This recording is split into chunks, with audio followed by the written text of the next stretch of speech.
Walt Whitman was the man who revolutionized American poetry. He invented a whole new poetic form, and he opened up topics to a wide range that nobody else would touch. Walt Whitman was born on May 31st, 1819, in West Hills, New York. His parents were of modest means, and he had 7 siblings. At the age of 11, Walt Whitman was pulled from school so that he could help the family support itself in the printing industry. As a result, Whitman was largely self-taught.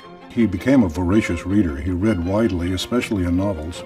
When he was 17, Whitman turned to teaching, and his first job was in a one-room schoolhouse. He taught for 5 years, and then in 1841, he set his sights on journalism.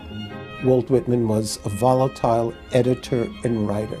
He had strong ideas about women's property rights, about immigration, and about the major issue of the day, slavery. From 1848 to 1855, Whitman began what was to become his greatest work, Leaves of Grass.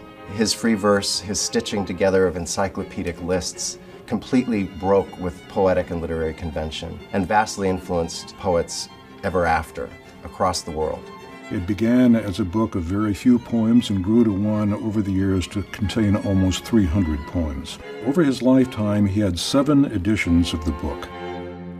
During the Civil War, Whitman moved to Washington, D.C. to attend his wounded brother George.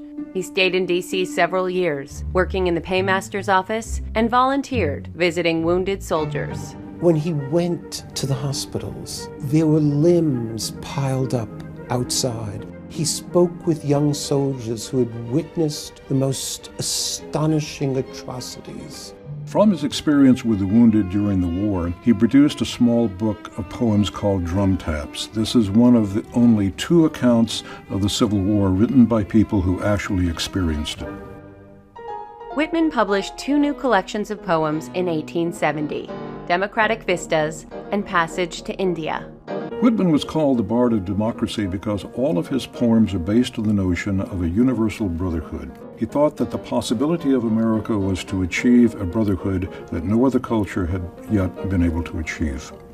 Whitman suffered a stroke in 1873, leaving him partially paralyzed. He moved to Camden, New Jersey, where he remained until his death on March 26, 1892. In his lifetime, Leaves of Grass was considered by many people to be a disgraceful book. But by the end of his life, he acquired the name the Good Gray Poet, as if America was finally ready in the later years to accept him as a poet.